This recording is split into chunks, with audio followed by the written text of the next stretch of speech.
안녕하셨습니까? 고교수 약초TV의 고성권입니다. 오늘은 승혈작용을 회피할 수 있는 홍삼이라는 제목을 가지고 여러분들하고 좀 얘기를 나눠보겠습니다. 여러분들 기능성 식품 원료로서 홍삼은 면역 증진에 효능이 있는 걸로 지금 알려져 있고, 또 생리활성으로는 이런 혈당 강화와 관련된 또는 지질 개선 관련된 그런 많은 연구들이 진행이 되고 있습니다. 오늘 이와 같은 얘기도 같이 좀 소개를 할까 합니다. 자, 홍삼은 수삼을 쪄서 말린 것인데 한 번 내지 두 번을 쪄서 말립니다. 이것을 4번 이상 9번까지 이렇게 찌는 것을 또 흑삼이라고도 하죠. 찌는 횟수, 건조하는 횟수에 따라서 좀 요새 이름을 좀 달리하고 있죠. 자, 파낙스 진생이라는 말은, 파낙스는 만병통치라는 말이고 진생은 인삼이라는 말로부터 유래가 됐다. 이렇게 소개를 할 수 있습니다. 자, 수삼을 쪄서 말린 것을 홍삼이다. 이렇게 얘기를 했고요. 지표물질은 진세노사이드 RB1, RG1, RG3의 합이 2.5에서 34mg까지를 함유하고 있어야 건강기능식품으로서 허가받을 수가 있다. 이렇게 말씀드릴 수가 있고요. 아이고 선생님 갑자기 진세노사이드 뭐 RB1, RG1 하면 지금 어떻게 압니까? 그러면 고교수 약초TV에 초급반으로 돌아가셔서 공부를 좀 하셔야 돼요. 지금 이 동영상에서 이거를 다 소개하기는 쉽지 않을 것 같아요. 그래서 인삼의 성분과 효능이라고 하는 동영상, 제 동영상 한번 참고하셔가지고 공부 좀 하셔요. 그래서 인삼의 사포닌 성분 중에 지표물질은 RG1, RB1, RG3다. 이렇게 여러분들이 기억하면 좋을 것 같아요. 자, 건강기능식품법의 기능성을 표시할 수 있는 홍삼의 기능성은 자, 면역력 증진, 피로 개선, 혈소판 응제 복제를 통한 혈액 흐름, 그렇죠? 기억력 개선, 항산화에 도움을 줄 수 있음. 이렇게 제품의 표시가 할 수가 있습니다. 반면에 양리 연구는 많이 되어 있지만 당뇨라든가 대사증후군 이런 것은 아직 이런 고시형 기능성에 아직 들어가 있지 않은 겁니다. 자, 기능성 표시에 있어서 면역력 증진이나 피로 개선에 도움을 줄 수 있는 것은 이 지표물질의 합이 3에서 80mg, 그 다음에 혈액 흐름과 기억력 개선, 항산화 이 경우는 2.4에서 80mg 이렇게 함유가 되어 있어야 이것을 이런 기능성을 표시할 수 있다라고 법에 명시가 되어 있습니다. 그리고 선생님이 홍삼은 제가 당뇨약을 먹는데 이걸 먹어도 될까요? 하는 질문을 많이 받습니다. 자, 과학적으로는 여러분들 약물 상호작용 연구라고 하는 것을 통해서 용량을 결정해주고 해야 됩니다. 예를 들면 당뇨약을 먹을 때 홍삼을 먹으면은 얼마까지 먹으면 이게 부작용이 없고 얼마 이상을 먹으면 부작용이 있고 뭐 이런 거를 연구를 좀 해야 되지 않습니까? 근데 아직도 전 세계적으로 이런 연구들이 미진합니다. 거의 없다고 보면 되겠습니다. 그래서 여기서 과학적인 어떤 결론을 제가 말씀드릴 수는 없겠고요. 굳이 당뇨약을 먹으면서도 나는 홍삼을 꼭 먹고 싶다, 여기서 도움을 받고 싶다 이런 경우는 시간을 좀 뚝 띄고 섭취하는 것이 좋겠다 이런 말씀을 드리겠습니다. 그래서 당뇨약을 아침에 먹으면 점심, 저녁 이렇게 시간을 띄워서 홍삼 제품을 섭취해 보는 것이 어떨까 이런 생각이 듭니다. 그러나 홍삼을 섭취했는데 이것이 어떤 과도하게 혈당이 떨어진다든가 당뇨 환자 같은 경우는 집에서 혈당 체크를 수시로 하지 않습니까? 이것이 너무 저혈당 증상이 나타나거나 그럴 경우는 홍삼 섭취를 끊어야 되겠죠. 자, 이렇게 섭취시 주의사항에 이제 항혈전제나 당뇨 치료제랑 먹을 때는 주의하라는 말씀은 홍삼이 이런데 효능이 있다는 얘기예요. 혈전에.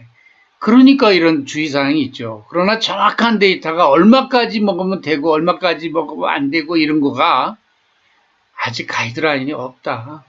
네, 식품의약품안전처에도 아직 없습니다. 그래서 제가 이 자리에서 말씀드리긴 좀 어려울 것 같고요. 꼭 같이 먹고 싶다 하면은 시간을 좀 띄워서 섭취하는 것을 권합니다. 자, 홍삼 특유 성분의 생리활성에 대해서 말씀을 드리겠습니다. 이것은 논문으로, SCI 논문으로 증명된 그런 생리활성인데요. 자, RG3라고 하는 성분은 여기 보이는 요 RG3 S폼 R폼이네요. 이것은 이런 RB1이나 이 디올 그룹 성분이 열에 의해서 가수분해돼 가지고 생기는 아티팩트입니다. 인공물입니다. 그래서 이 성분은 원래는 인삼에서는 존재하지 않지만 이것이 가공 과정에서 또는 추출 과정에서 생성되는 성분이다. 이렇게 보시면 되겠고, 그래서 홍삼 특유 성분이다 그랬습니다. 인삼에는 이 성분이 존재하지 않아야 되는 거죠. 그러나 인삼도 가공하는 과정에서 고교수 특허나 논문을 활용한다면 이런 성분을 고농도로 함유한 것을 만들 수도 있습니다. 그러나 지금 홍삼 특유 성분으로서 이 RG3, RG3 성분, 여기에 뒤에가 RG5 알케오한 성분입니다. 이런 것들이 다 홍삼 특유 성분 그러면 RG3, 그러면 흑삼 특유 성분 그러면 이 RG5를 주로 얘기하죠. 자, 이 RG3를 보면 항암작용이 보고가 되고 있죠. 특히 암세포의 성장, 에이팝토시스, 암세포 자기사멸하도록 하고요. 그리고 또 암세포의 전이를 억제하는 그런 효능이 있습니다. 그리고 혈압을 낮춰주는 효능이 있고 뇌신경세포 보호작용이 있는데 이래서 이게 치매에 도움을 줄 수 있는 물질이다 이렇게 알려져 있고요. 항혈전 작용이 있습니다. 그리고 항산화 작용이 있고요. 자, 산화적 스트레스로 인해서 우리 몸엔 염증도 생기고 노화도 되고 이로 인해서 많은 질병이 생깁니다. 이것이 5년 이상 진행이 되면 산화적 스트레스가 계속 진행이 돼서 염증이 5년 이상 진행이 되면 암으로도 가는 겁니다. 그래서 이 안티옥시던트 액티비티는 대단히 그 노화를 막아주는데 주요한 양리작용이다 이렇게 봐야 되겠습니다. 제가 파란색으로 쓴 것은 당뇨와 대사증후군 관련된 논문들입니다. 그래서 항당뇨 작용이 2형 당뇨에 대한 논문이 보고됐고요. 대사증후군에 대한 개선작용으로서 메커니즘을 보면은 염증을 일으키는 사이토카인을 억제해 준다는 것이고 혈압을 낮춰주고요. 지방 생성은 억제하고 지방 분해는 촉진합니다. 이것은 메커니즘으로 양리 메커니즘으로선 AMPK 포스포릴레이션이죠. 인산화를 증대시켜 줌으로 해서 이와 같은 효능이 있는 것으로 밝혀졌습니다. 자, 대사증후군이라는 것은 열쇠 혈당이 이제 경계치로 올라가고 또 혈압이 경계치로 올라가고 이와 같이 또 혈중 지질이 올라가고 이런 걸 대사증후군이라고 그러지 않습니까? 이런 거에 대한 그런 효능이 있다는 말입니다. 그리고 항산화 작용, 또 체중 감소 작용, 이런 것이 체중이 감소하는 작용이 있다는 거죠. 이런 것이 보통 복부 비만으로 인해서 체중 증가 이런 것이 2형 당뇨의 원인이기도 하고요.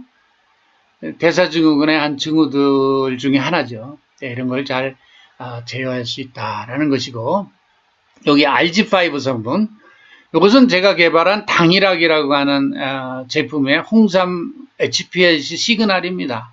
보다시피 RG3, RG5가 엄청 많죠. 제가 분석한 거를 이렇게 보면 전체 분석한 사포닌 전체 양에서 48%가 요 RG3, RG5, RK1이에요. 대단히 우수한 그런 고기능성 제품이다 하는 것을 알 수가 있는데, 자, RG5 항염작용, 그런 뇌인지 개선 작용, 치매 관련해서 유방암 개선 작용. 이것이 개인적으로는 저의 안사람, 제 아내가 김신정 박사가 숙명여대 약학대학에서 박사학위 하면서 이 연구를 했습니다. SCI 논문을 썼습니다. 훌륭하게 연구를 했고요. 숙명여대 김한근 교수님 방에서 연구를 했던 겁니다. 자, 신장 독성 개선작용을 해서 신장 기능에도 도움이 되고, 대사증후군 개선작용을 보면 지방 축적 억제, 인슐린 저항성을 개선해서 이형 당뇨에 대한 개선, 그리고 인슐린 분비 및 글리코겐 저장을 촉진한다는 SCI 논문이 보고가 되어 있습니다. 자, 디올계 특유 성분은 RG3, RG5라 그러면 티리올계 성분으로서 RH1, RH4 성분이 있습니다. 선생님, 디올, 트리올 모르겠습니다. 그러면 제가 그랬죠? 인삼 성분과 효능 그 동영상 가가지고 공부하고 오세요. 그리고 이거 한번 들으시기 바랍니다. 자, RH1 성분은요, 알레르기에 대한 효능과 암에 대한 효능, 체중 증가 억제, 역시 대사증후군 관련해서 지방 축적 억제, 인슐린 저항성 개선, 내당능 개선 작용 이런 게 보고가 됐고요. RH4인 경우에는 대사증후군 관련해서는 GLUT4, 이것은 우리 포도당이 근육이나 이런 세포로 들어가는데 관계하는 유전자입니다. 유전자 발현을 촉진한다 하는 것이고, 그래서 혈당을 내리게 한다는 거예요. 지방 생성을 억제한다. 이런 SCI 논문이 보고가 되었습니다. 자, 제가 개발한 당일학 홍삼의 특장점으로, 자, 홍미삼이 70%, 홍삼 30% 들어갔습니다. 이게 뭐가 특징입니까? 그러면 보통은 여러분들 시중에서 잘 제품을 보면 홍삼이 이 죽은 이 몸통 부분이요. 요게 75%나 또는 65.5% 정도, 75%, 이게 70% 정도가 이 죽은이고, 미삼의 경우는 보통 30% 들어간 게 일반적인 겁니다. 근데 제가 개발한 당일학 홍삼은 거꾸로 미삼을 70%를 넣었습니다. 그래서 승열작용을 회피할 수 있는 홍삼으로 만들려고 노력을 했던 겁니다. 승열작용이 뭡니까, 선생님? 그러면 한번 봅시다. 한의학적으로 특히 사상의학에서 소양인은 이 비위에 열이 있는 사람이에요. 신장의 기능이 약하고 비위에 열이 있으면 이 따뜻한 이 홍삼 죽은이라고 하는 것은 여기 보는 것처럼 미원 약간 따뜻하다 했고, 미삼은 약간 차갑다 그랬죠. 한의학적으로 얘기하는 겁니다. 이렇게 약간 따뜻한 그런 홍삼이 들어가면 이 위가 열이 있는 사람은 이게 위로 열이 받친다는 겁니다. 그래서 얼굴이 벌겋게 되고 뒷목이 뻐근하고 맥박도 빨라질 수 있고 가슴이 답답하고 머리가 아프고 무거울 수도 있고요. 가슴 위로 발진이 생길 수도 있다. 이것이 한의학적으로 말하는 소양인들이 인삼 죽은 몸통 부분을 먹었을 때 나타나는 승열작용이다. 이렇게 한의과대학에서 가르치고 있죠. 한의사 선생님들은 뭐 당연하다라고 지금 생각하고 있을 겁니다. 저도 본초학을 대학에서 강의를 했기 때문에 이 문제를 가지고 인삼 30년 연구하면서 무단히 고민하고 연구를 했습니다. 이 고려인삼이 가지고 있는 이 딜레마를 어떻게 학문적으로 풀 수 있을까? 이거 가지고 고민하고 그런 가운데 우리 정부로부터 이런 승열 해소를 할 수 있는 어떤 그런 연구과제가 나와서 저희가 어플라이해서 저희 팀이 그걸 받아내서 임상시험까지 다 했습니다. 그래서 한국의 경희대학교 의과대학 부속병원, 그리고 중국에서는 호남 중의학대학교 부속병원, 그리고 베트남에서는 호치민 전통의학병원에서 동일한 홍삼, 제가 추출해서 분말화해서 이거 GMP 시설에서 전부 캡슐 해가지고 보내서 시험을 했습니다. 승열작용에 대해서. 그랬을 때 이렇게 잔뿌리의 비율이 함량을 높도록 이렇게 제가 만들어서 승열작용을 시험했더니 승열작용이 없다라고 하는 것을 입증했습니다.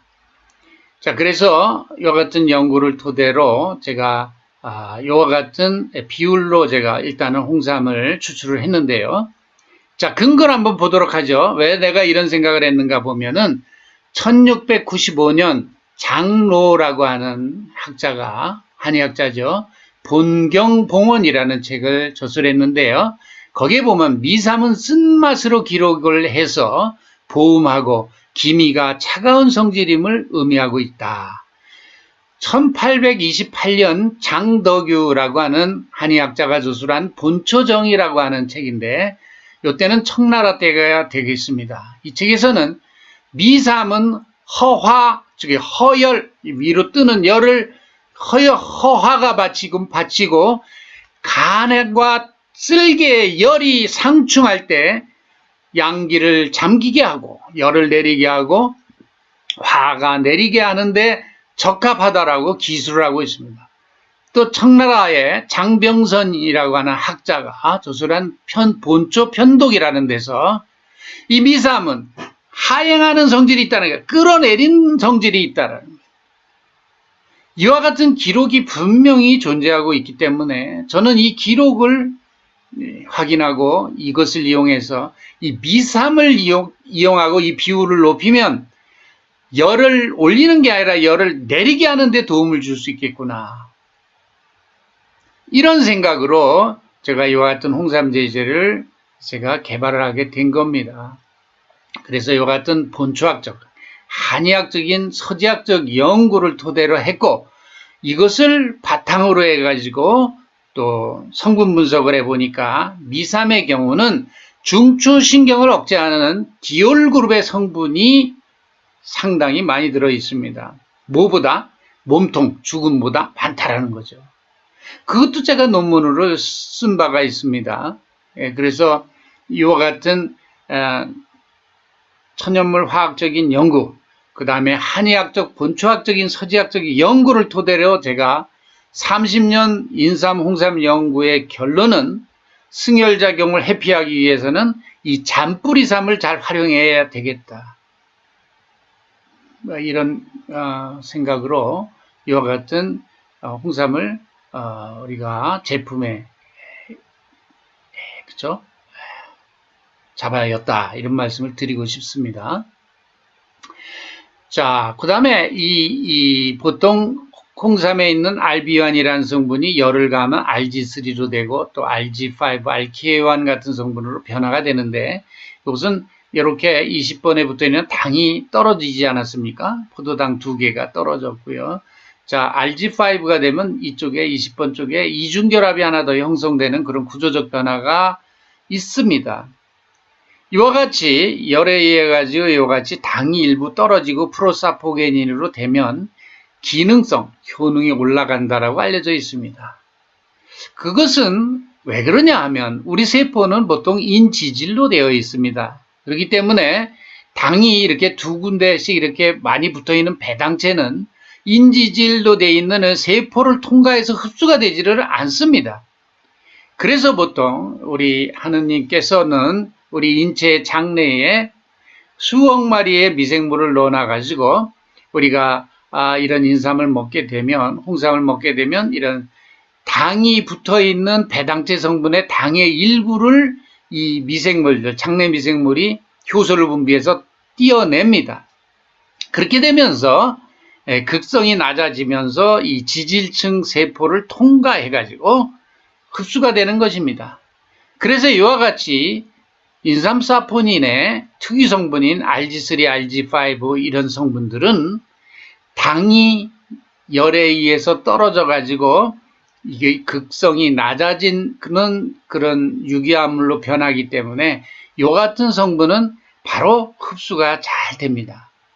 전문적으로는 세포 진화성이 우수해서 생리활성이 탁월하다 이렇게 말씀을 드릴 수가 있고 장내 미생물이 하는 당을 떼어내서 지는 먹겠죠. 이런 역할 이로 인해서 사포닌이 흡수가 되는 것인데 우리는 가공 방법을 고도화해 가지고 이렇게 바로 흡수되는 성분으로 우리는 바로 고농도 RG3, RG5 제제를 만들었다. 이렇게 해서 설명을 드리면 좋겠습니다. 그래서 효능을 올렸다. 이렇게 이해하시면 좋을 것 같습니다.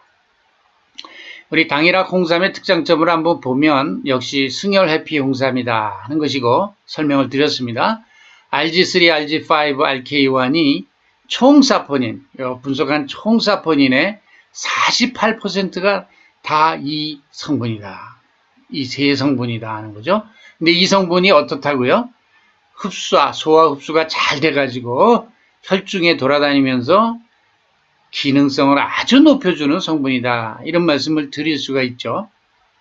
제가 홍삼 30년 연구 주제가 기능성 강화 인삼 개발입니다. 이를 통해 가지고 인삼 제제를 세계화하고요. 의약품 수준의 인삼 제품을 만드는 것이 제 꿈이요, 비전입니다. 이를 통해서 대한민국이 천연물 부국으로 가는 것을 제가 꼭 보고 싶다는 게 제 생각이고 제 비전입니다. 그래서 그 일환으로 이 홍삼도 누구나 먹어도 부작용이 없고 그리고 기능성이 이렇게 높은 그런 효능이 좋은 그런 홍삼 제제를 만들고자 했고 그것의 첫 번째 제가 시도가 이 당일학이라는 제품이다 이런 말씀을 드리고 싶습니다. 자, 오늘도 여기까지 동영상 마무리하고요. 앞으로 이 홍삼을 먹고 싶은데 홍삼 제품을 대사증후군 관련해서 먹고 싶은데 보통 홍삼은 내가 이렇게 어떨 때 먹어보면 나도 열이 받치는 것 같아. 그래서 못 먹겠어 하는 사람들이 주변에 있죠. 여러분들 있을 겁니다. 한번 물어보세요. 제가 뭐 거짓말하는 거 아니고 저도 예전에 약국도 경영을 했었어요. 소시적에는. 그래서 임상을 통해서 느끼는 바가 많았거든요. 이런 소양인들한테도 편하게 권해줄 수 있는 나는 속에 열이 있어, 몸에 열이 있어 이런 사람들한테도 이거 괜찮아, 당이라면 괜찮아. 이거 먹으면 그런 부작용 없을 거야. 고 교수가 그러던데, 동영상에서 그러던데. 제가 이론적 근거도 말씀드렸죠. 한의서에 있는 근거도 말씀드렸고 제가 그거는 논문도 이미 썼습니다. 자연과학자가 이런 사회과학적 논문도 썼습니다.